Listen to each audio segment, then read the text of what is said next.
Hi, how are you? Today we are talking about illegal Algerian to European. Listen to me. اللي راك رايح لأوروبا عن طريق السريع ب 120 مليون. انت بعقلك ولا بلا عقل؟ اروح نعطيك راي زين. دو هكتار في جهة الجنوب فيها 80 نخلة وبعض الأشجار.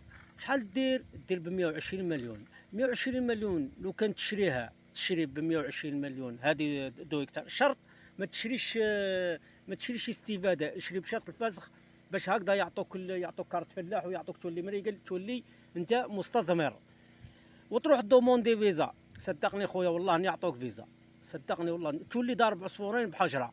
تولي عندك هنا مشروع دير فيه واحد من خاوتك يقابل لك جنان ودير له 2 ملايين في الشهر. بالنسبه تماك تولي خدام تما 2 ملايين راه حتى حاجه. واخر المطاف لو كان تروح حراك تولي تدور على باسبورك وما تلقاش روحك. قول لي علاه؟ انا شفت تما ناس ضارب 30 سنه بلا ورق، ضارب 20 سنه بلا ورق، ضارب 10 سنين بلا ورق.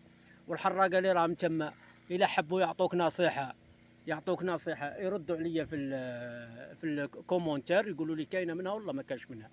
جميع تما كي تروح تما في النهار واش يجوا يتلموا عليك ارواح دوك نفروها دوك نفروها. والله صدقني غير تلقى روحك في الليل راقد في التريطوار ويكتب فيك البرد وواحد ما يشوفش فيك. وقدوه دوك اللي كانوا يقولوا لك الليله نفروها الليله نفروها.